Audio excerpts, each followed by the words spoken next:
Sell po yung pinaka-bias ko dito. So, interested ako mag-sell sa taas. Pero, try natin mag-buy paakyat kapag merong magandang setup. Kapag meron ako nakitang doji dito, magbabay na ako. Doji na bearish candle. Hello sa ating 21 live traders. Ready na ba kayo makipagsabayan sa atin? Meron ba kayong position ngayon na floating? Saan tayo? Wait. Buy limit. Okay, wala pa kayong entry. Buy kayo ngayon, Sir Care? Saang area? Check natin yung trade natin kahapon. Ito yung trade natin kahapon, no? Muntik na itong SL kahapon, oh, dito. Buti na, nakasecure na tayo dito, no? Is to 1. Mangat na nga siya. 75, 77. Check natin, saan ba yan? 75, 77. Dito na sa baba, nakabay na pala kayo. Ayoko muna mag-buy agad kasi meron ditong equal lows. Ito equal lows to eh. So, antay muna ako ng confirmation sa candle. Good evening po. Yan, ready na tayo. Mamaya onte, baka mag-buy na tayo. Wait lang tayo ng magandang confirmation bago mag-buy. Yan, baka bumagsak pa kasi yan. Kaya wala muna akong buy. Check natin dito sa baba. Good evening po, Ma'am Miriam. Meron ba tayo mga bagong member dito? Taga saan po kayo? Yung iba sa inyo taga ano eh. Metro Manila lang din, so malapit lang. Merong Quezon, Cavite, Quezon City, Marikina. Yung iba ang layo, Mindanao pa. Ayun, Bulacan, si Sir Rolando. Wait tayo ng 7 p.m. kung anong gagawin ni Gold. Kapag nag-open na yung New York session. Ano po yan? 200k plan. Hindi ko po alam yan. Enrollment, 200k. Dubai ang pinakamalayo pala. Laguna, si Joy. Davao, si Resty. 30-minute trader. Sabi nga nila, mahal nga daw. Baka sulit naman. 200k, baka mabilis agad, matututo. Pag 200k. 30 minutes pa lang, matututo ka na agad. Ano siguro nila yung advanced program? 30 minute yung 200k. Siguro ganun niya binavalue yung course niya. Baka ganun rin kaganda siguro. 3 months, 200k. Ano ba yun? Paano ba yun? Ayoko na nun. Masyadong mahal yan para sa akin, 200k. Pero depende pa rin yan sa tao. Kung kaya naman, di ba? 200k. Baka naman siguro, hands-on siguro. Tama, 200k, na yun? Pangkapital na yun. Baka nag-profit na yun bayad. TP agad, no, Sir Ker? Wala akong course kasi hindi pa naman ako ganun kagaling talaga mag-trade. Hindi pa ako qualify magturo. Pero marerecommend ko kayo sa coach ko mismo kung saan ako nag-avail ng mentorship. Pero ako mismo, hindi ko pa kaya magturo. Ano pa lang tayo? Sariling trade, ganyan.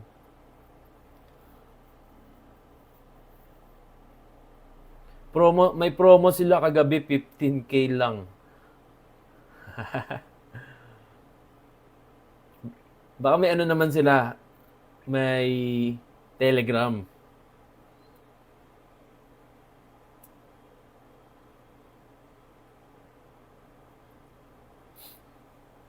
Ito, recommend ko kayo sa sa coach ko. Ito, punta kayo sa Facebook. Type nyo ano ang pangalan ni coach sa Facebook. Ito. Ito.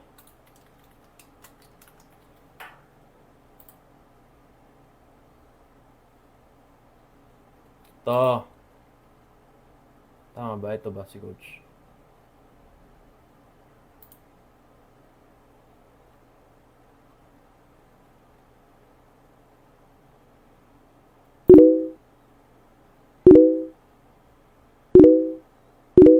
Dalawa kasi, no? Ito, dalawa.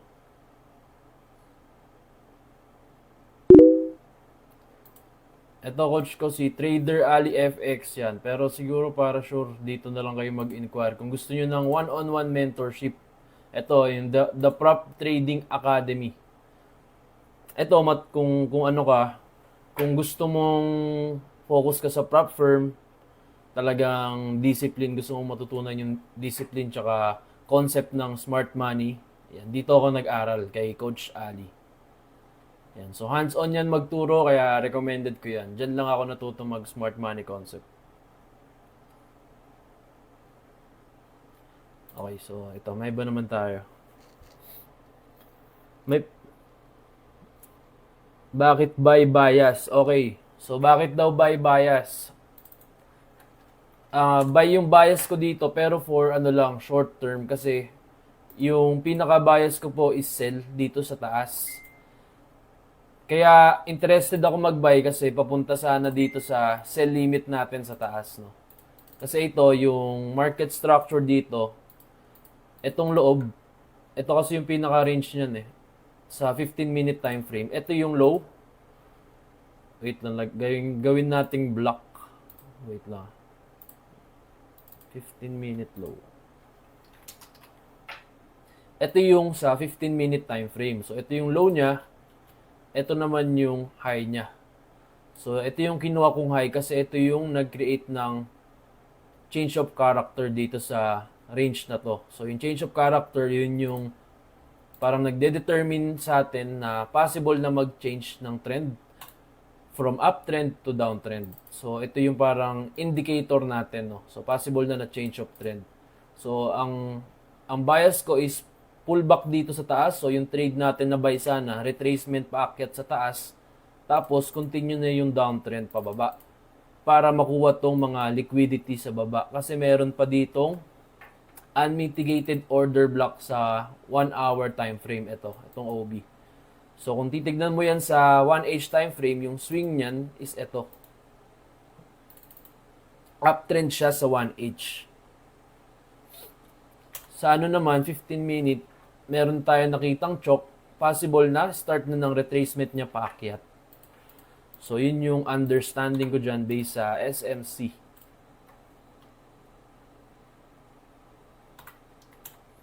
Ngayon, baka mag-buy ako dito kapag nag-close tong candle na to na wala pa siyang bearish. Ngayon, kapag hindi ako binigyan ng bearish niya, naantayin ko na lang magka-internal chok dito sa 5 minute. Tapos, buy ako sa OB, paakyat.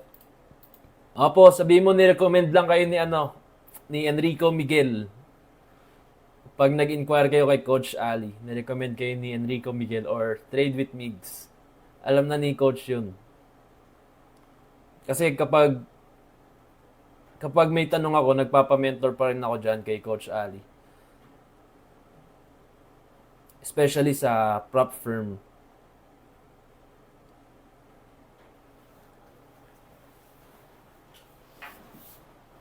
So, kailangan natin kasi yun, mga mentor. Kapag may nagbenta sa inyo na course, mentorship, check nyo muna talaga kung okay talaga yung ano niya. Or kung ni-refer sa inyo. Ako kasi bago ako nag-avail ng mentorship kay Coach Ali, talagang may isa pa akong coach. Nakita ko kay Coach Jade naman na okay yung turo ni Coach Ali. Talagang nirecommend niya kaya doon ako direct nag-inquire. Ay, gaya-gaya lang muna, sir. Ayos lang po yan, gaya-gaya lang muna. Basta, ganyan din ako nung nag-uumpisa ako sa forex trading. Nag-avail akong signal. Halos lahat ng makita kong signal, inavailan ko nga eh. Lalo na yung mga foreigner. Wala pa nga GC yun, tsaka walang mga chart. Yung mga tatlong TP, ganyan. TP1, TP2, TP3. Walang mga chart yun, talagang text lang. Okay naman siya. Okay siya nung mga umpisa eh. Kaya lang, nung pagkadulo-dulo na kasi masyadong malaki yung lot size ko rin. Kasi beginner nga ako. Tatlo yung position ko. Ginagaya ko yung TP1, TP2, TP3. Nag-end up din ako na sunog account kasi wala akong proper risk management. Wala pa akong masyadong experience. Basta nakikita ko lang pag malaking profit, yun okay. Pero yung pag drawdown, red, ganyan, hinuhold ko pa yun.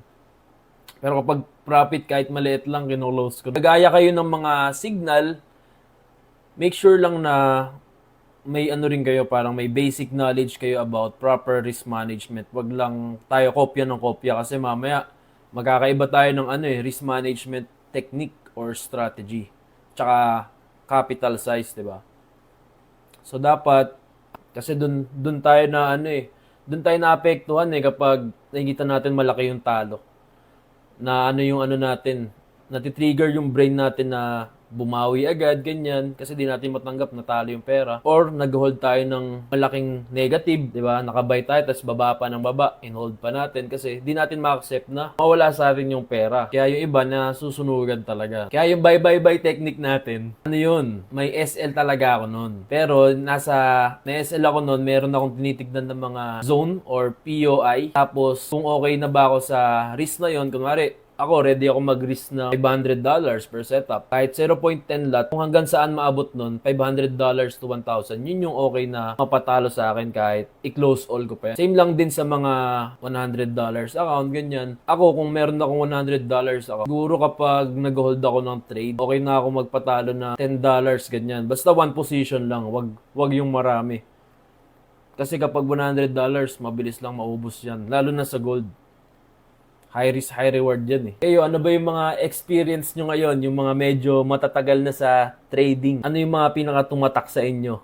Na dapat hindi ko na gawin to, ganyan. Gusto nyo ba ng Zoom para lahat tayo nakakasalita? Pwede rin po yun, Zoom. Kasi dati nagzo-Zoom ako eh. Every Monday lang naman. Every Monday nga lang naman. Yung Zoom ko dati. Kapag ano lang, yun tama, SL is a must. Kailangan talaga natin ng SL kasi yun yung nagpo-protekta sa kapital natin para hindi tayo maubusan. Kasi yung pinakabala natin dito is yung kapital natin. Hindi tayo isipin nyo lagi, priority nyo yung kapital nyo. Hindi kayo makaka-trade kapag wala na yung kapital. Pag naubusan kayo ng bala, dapat may bala tayo lagi. So ito, possible ako mag-buy dito kapag nag-close to ng doji. Pwede ko po gawin yan. Yung pag gusto nyo naman once a week lang, nagma-market outlook ako dati once a week. Lahat ng forex pairs, binabrowse ko yan, ina-analyze ko every Monday.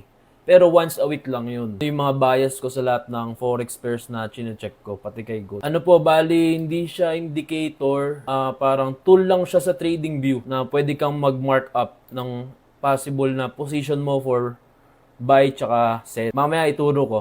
Mag-antay lang tayo 7:15 kung mag-close to ng bearish. Magbabay na ako dito. Risk ako ng 40 pips. Ay, hindi pa siya nag-close. Okay na, magbabay ako.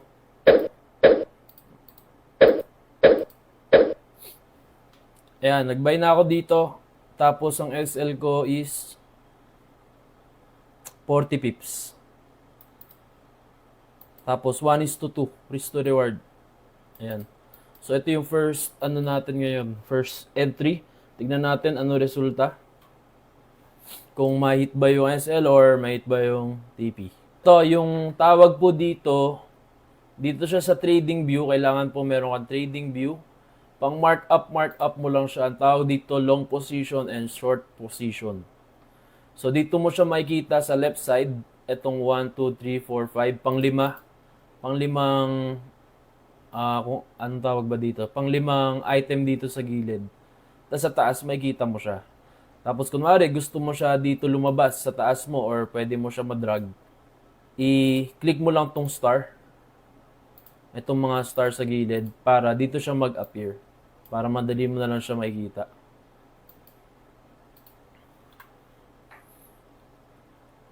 Yan. Tapos kung gusto mong sell, kunwari may sell bias ka, tapos nagma-mark up ka lang, hanapin mo lang yung short. Ito short. Yan. So ito yung SL, yung sa taas, ito yung TP sa baba.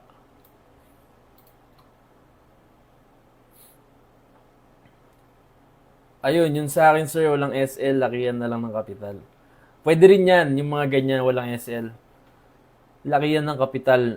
Sometimes advantage din yung malalaki yung kapital kasi may power kang capitalize sa market kapag bumababa yung, kunwari tayo nag-buy. May, sa akin, sa kapital ko, may power ako mag-capitalize. Kapag nababa pa siya, mag-add ako mga position. So, para kapag tumaas siya, mas malaki yung profit ko tapos yung loss ko nagmi-minimize. Di ba? Imbis na, kunwari, ito, 1:2. Pwede ko naman siya gawing 1 lot agad diretso. Pero hindi ko ginagawa kasi nga, gusto ko mas makuha ko yung presyo na mas mababa. Para mas malaki yung gain ko. Pero ang disadvantage lang yan kapag hindi mo alam kung hanggang saan ka magko-close kapag wala kang SL. Di ba? Tapos, kunwari, ang TP mo, mas mas maliit. Ang laki ng drinodon mo, tas TP ka ng mas maliit. Yun, hindi ka magiging, doon, parang okay in the long run. Dapat mas malaki pa rin yung hold mo sa winning position kaysa sa losing position mo. Yung confirmation ko dito lang sa mga candlestick. Ayan, kapag nakikita kong nagkaka-doji, na red doji, kapag nasa POI ko, doon lang ako nagbabay. Ibig sabihin kasi niyan, humihina na yung sellers hold ng matagal. Mag-close lang rin ako dito sa SL natin. Kasi possible siya tumulo hanggang dito eh. Kasi ang pinaka-bias ko talaga dyan, sell. Itong buy natin, ang analysis ko lang dyan na pullback. Pullback lang siya pataas. Papunta dito sa sell natin.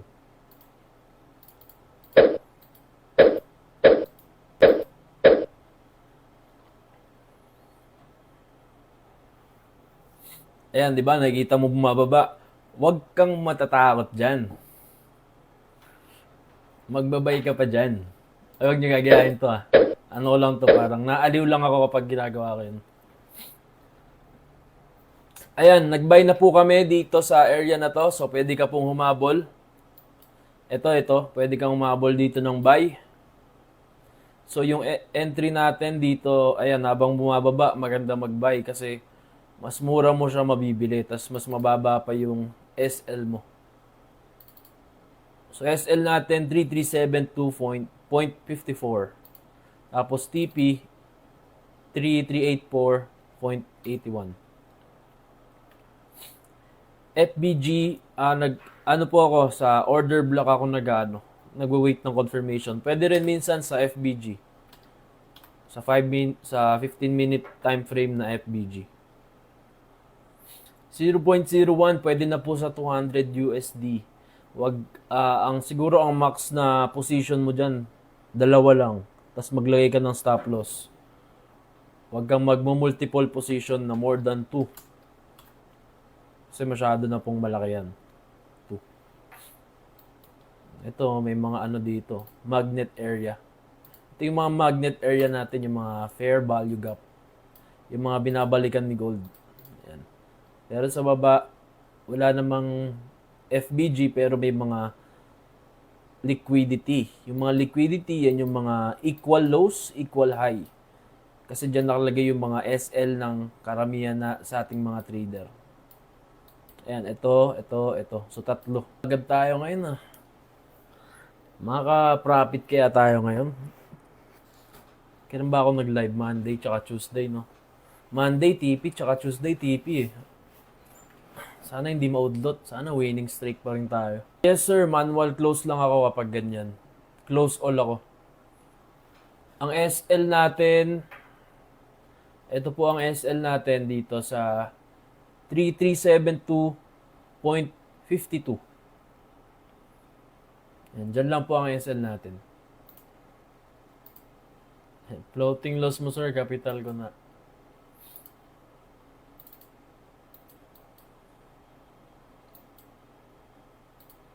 Ano na po tayo, sanay na tayo sa sa ganyan.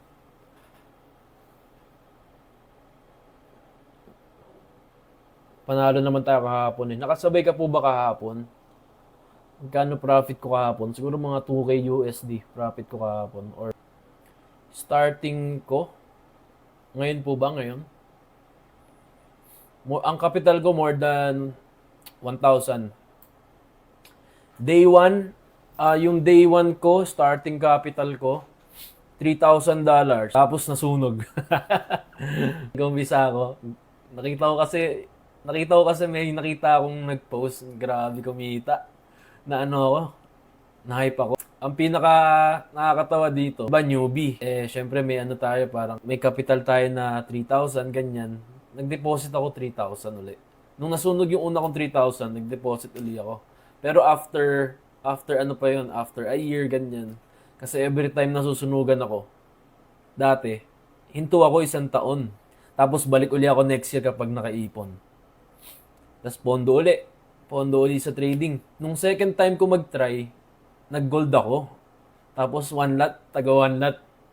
Nagtadtad ako. Malaki kong kinita. I think ano yun eh, parang 3 days, $20,000, 3 days. 3,000 ko, winidraw ko agad yung capital. Para nga, roll ko na lang yung profit, di ba? Ang nangyari, mas nag-greedy ako. Nasa account ko lang yung $20,000. Ang ginawa ko, nagtutulats na ako. Tapos hinhold ko lang yung losing trade. Ayun, in just one day naubos. After nun, tumigil na uli ako. Parang, wala na, parang na-down na uli ako. Kasi sayang eh.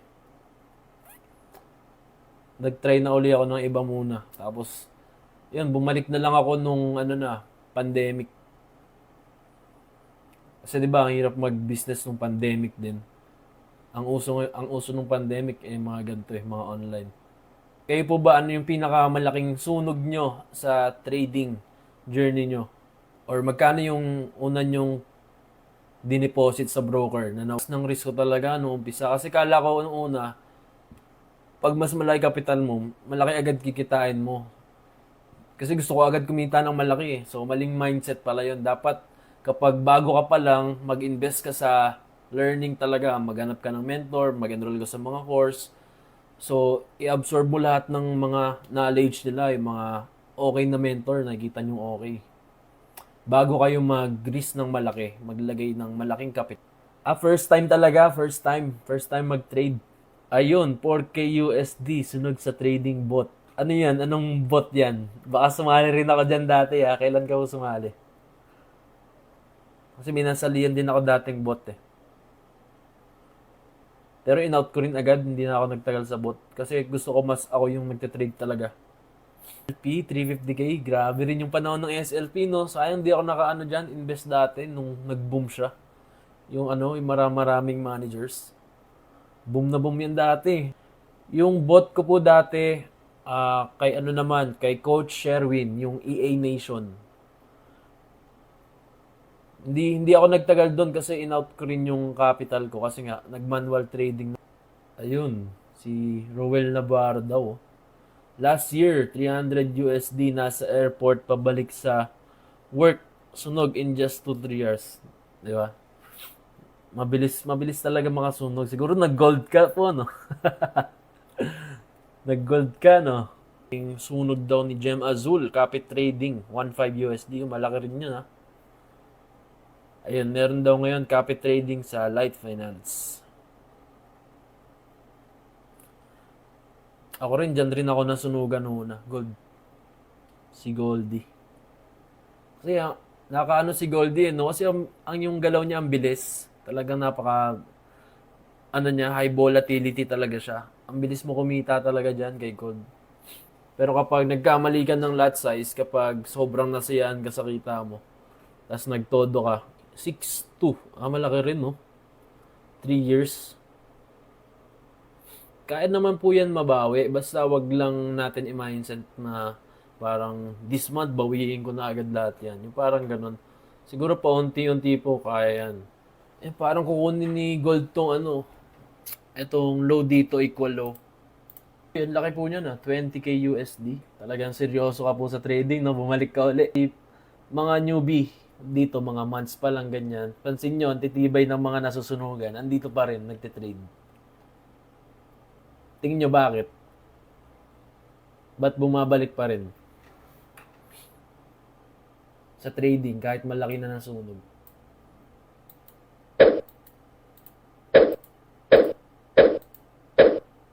Sa HFM broker sa inyo, meron ba dito? Kasi baka gusto nyo ng ganito, HF market. So dito ako nagjo-journal ng mga ganap ko sa buhay. So kapag HFM broker kayo, PM nyo ako, hingi tayo ng merch sa kanila. Tapos padala ko sa inyo. Libre lang yan. Basta nagamit kayo ng HFM. Din yung ballpen, yan, ballpen. HFM. Tapos kung gusto nyo ng mug, may mug din yan, ayan o. HFM. Si Van Christopher. PM mo ako mamaya, Van Christopher. Para malista ko kung ilan yung pwede nating requestan ng Buy hanggang 3,430. Uy, yung taas niya attorney 3,430. Sa bagay, may possibility naman talaga pa yan si Gold. Umangat. Lagi namang naangat yan sa higher time frame. May yan ATH, parang crypto lang yan Ma'am Malu, Huwag ka na mag-avail. Bibigyan kita basta nagtitrade ka using HFM. Kasi free lang nila yan. Basta under ka ng Trade with Mix, tapos gumagamit ka ng HFM, pwede ako mag-request sa kanila. Sige Sir Rolando, PM mo lang ako pag may account ka na tas na verified na nila. Padala na natin. Pa-ship natin through LBC. May din yan, t-shirt. Kompleto ko yan, t-shirt. XL, large, ano pa ba meron? Payong. Ayan, pag nalabas ako, naka-uniform ako ng HFM Payong, ganyan. Tas shirt. Pero yung mug, di ko na dinadala. Sa bahay lang. Keychain. Okay, Ma'am Maloy. PM mo ako mamaya. Lista natin. TP natin. Saan ba yung TP natin? Ito po ang TP natin. 3384.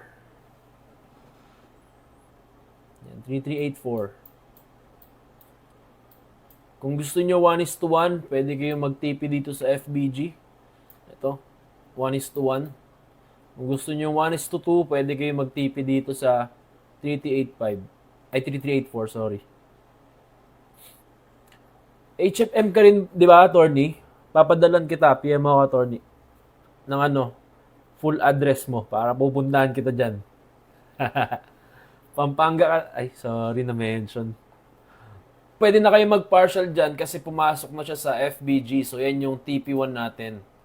Yan yung zone natin para sa 1:1. Ay, hindi pala umabot na 1:1 pa, no? So, dito pa nga, sa taas-taas. 1:1 risk to reward ratio. So, dyan kayo pwede mag-partial. Pero kung okay naman na kayo dito sa area na to, pwede rin. Okay na kayo sa profit nyo dyan. Kasi FBG dyan Possible dyan mag-react yung price. Tapos mag-change ng trend, ganyan. Minsan ganyan si gold. Hindi naman, di ako naka-partial.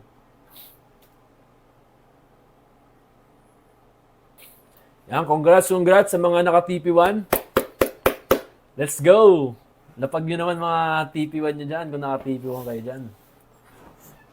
Sino ba naka-TP1 sa inyo? Or isa lang position nyo? Kahapon, roller coaster tayo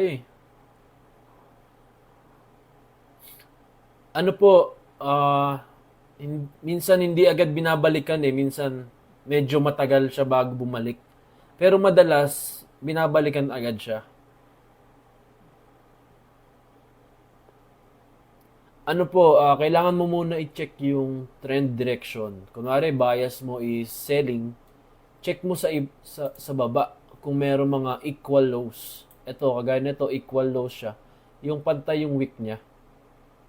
Kapag ganun kasi, ibig sabihin, di ba, meron tayong tinatawag na support and resistance. Di ba doon tayo nagpe-place ng mga SL natin, di ba? So, alam ng mga market movers na dito nakalagay yung mga SL natin. So, dyan nila idadrive yung price pababa. Mga liquidity provider. Kasi ini-engineer nila yan Yung market structure. Sila yung may kakayahan para ma-manipulate yung gantong structure. So, ayan, kapag may nakita kang mga equal lows, equal high, pwede mo siyang targetin as take profit level mo. First million profit nyo po sa trading, sir. Secret. Baka may BIR, secret.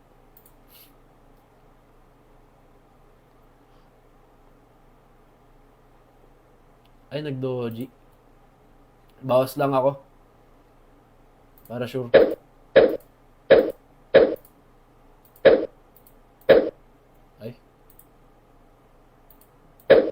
Ay, ano ba yan? Ba't nagaganyan?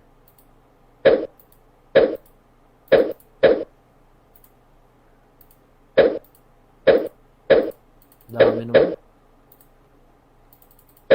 Uy, ba't lumalabas yun? Saan yung ibang profit?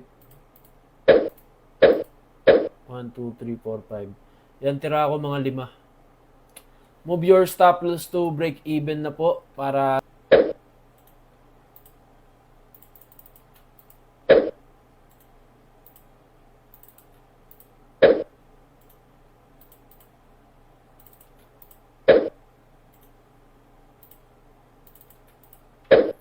Yan, okay na ako dyan. Congrats sa mga naka-take profit sa ating signal.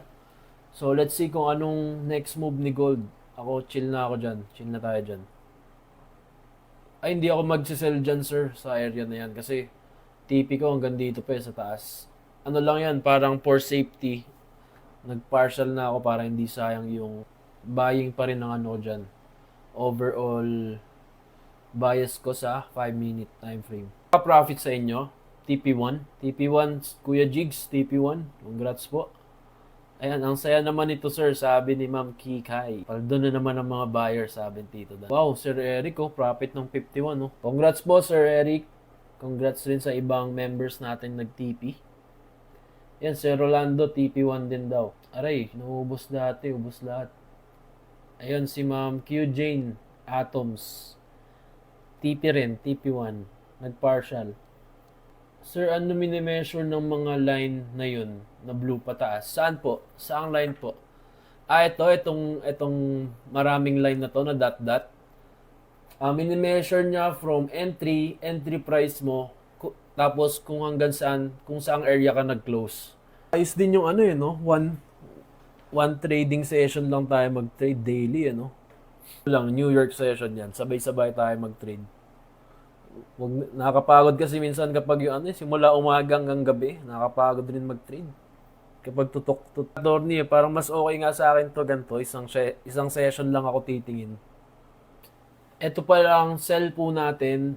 Delete muna natin to, itong sell limit. So delete po muna natin 'yan.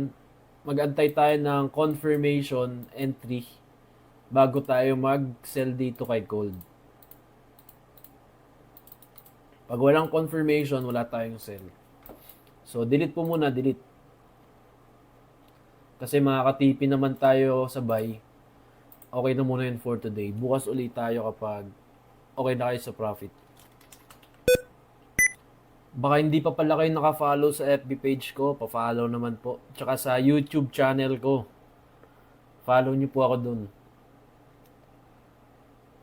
Sa YouTube, dun natin na-upload yung mga ibang recordings. Pwede nyo rin panoorin yung mga previous videos ko doon sa YouTube. Trade with Migs. Ayun. Visit nyo lang po yung shinare ni Michelle Samia. YouTube link. Yan, sa mga nag-aaral ng smart money concept, meron ako dyang basic tutorial, yung ginawa ko before, last year ata. Based sa 4H time frame. Tsaka sa mga pang intraday setup. Yan, pwede nyo aralin yun. Part 1 tsaka yung based sa 4H time frame. Tara, Dota 2, Dota 2. Meron pa ba sa inyo nagdo-Dota 2? Build tayo ng team natin sa Dota 2. Tas party tayo.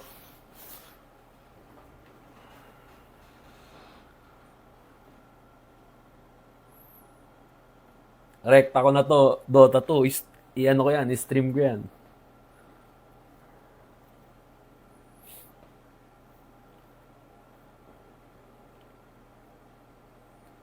Buti Sir Ronald na ano ka dyan, no? Sa YouTube, mabilis ka maka-absorb.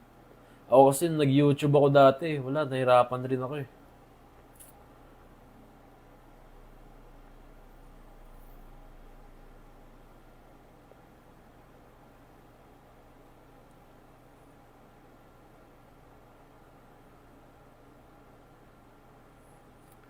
Tara, PM pagkatapos nito, PM. PM ako sir sa Telegram. After natin dito.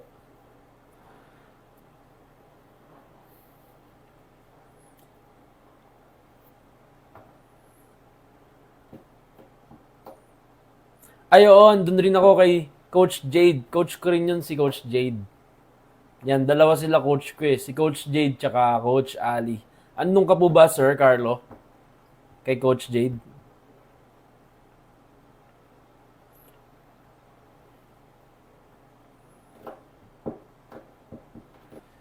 Ito, liquidate niya yan. Nice. Si ano yun eh? Si Coach Rob. Yung 9 to 5, Sir Tan. Kasi ganito kasi yung journey ko eh. before trading, nag-ano ako, nung during my senior high school day, senior high, grade 11, grade 12, na nasali ako sa networking. So, nagtagal ako nun ng mga, ilan ba? 1 year din ata, ganyan. Or 2 years. So, medyo nagkaano ako doon, na-develop yung ano ko doon, parang skill ko doon sa pagko-communicate, ganyan, yung character ko na build. So, nung nag-networking ako, na-develop yung parang entrepreneurial mindset ko. Tapos, syempre, networking, may time na hindi naman na okay yung income ko nun. Habang nag-aaral kasi, nag-networking ako. So, nung umalis na ako sa networking, nag-first year college ako, naghanap ako ng other ways to earn. Yun na yung nauso yung e-commerce. Alam niyo ba yung e-commerce before? Yung hindi pa uso yung mga JNT dati. So, LBC pa ako nagpapadala yun. Nag-online selling ako. Online selling yan. Doon ako kumita sa online selling. Tapos doon rin ako nagka-fund din para mag-trade. Yung turning point ko mag full-time sa trading, nung graduate na po ako sa college. Yun, yung graduate na ako sa college. Kasi hindi ako maka full-time sa trading nung habang college ako kasi kailangan mag-aral ng mabuti. Pero hindi ako nag-aral ng mabuti. Magdadrop na nga sana ako nun eh. Kasi kumikita ako online nung nagka-college ako. Parang wala na sa akin yung school ba, ganyan. Pero syempre, college boy tayo, meron tayong nagustuhan doon, kaya pinurso ko yung pag-aaral ko. Tapos yun, to cut the long story short, after ko mag-graduate, doon ako nag-focus SMC, mag-aral ng SMC. Kasi gusto ko ituloy talaga yung SMC kasi yung online business ko, every year parang humihina siya eh. Hindi ko siya ma-maintain. So kailangan ko yung skill talaga na anytime pwede ako kumita. So doon ako nagseryoso talaga mag-aral ng trading. Then the rest is history na. Tuloy-tuloy na. Nag-Dota rin ako. College, high school, college yan, Dota. Uso pa dati yung computer shop eh, yung Dota 1. Ngayon Dota 2 na kasi, kahit sa bahay na lang pwede na mag-Dota eh. Gusto nyo mag full time, I recommend wag muna kayo mag full time. Dapat may other source of income kayo. Tapos gawin nyo lang tong hobby, itong trading.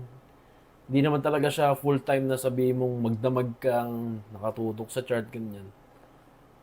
Para sa akin, mas okay siya kapag ginawa mo lang siyang hobby mo. Part lang ng lifestyle mo.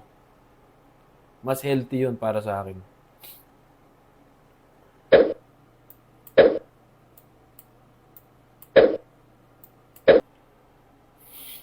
Kunin ko na ba? $82. Hindi, yaman na. Na-risk ko na eh. Okay na yan. Nakatipi naman ako kanina. Ang dami ko na na-close na position kanina eh. Nagtira lang ako ng 5. Yan, naka-close na rin ako ng mga 2 lots eh. Kasi ang position ko 2.60 lots ata. Tipi ko na daw, sabi ni Sir Rolando, para makadota na kami. Sige, tata. Okay na yan. Bukas po ulit tayo mag-trade. Abang uli kayo ng live natin 7 p.m. 7 p.m. or 8 p.m. Mag-live na ako uli sa group natin. Thank you sa lahat ng nanood at umattend sa ating live session. So, bukas po ulit tayo at thank you sa mga nag-participate, sa mga nagbigay ng feedback, at sa mga nag-share ng kanilang mga inspiring story about their trading journey. So, bukas po ulit tayo at muna ako. Pahinga ako saglit, kain lang, tapos yan. Laro na kami nila, sir. Sige, bye-bye.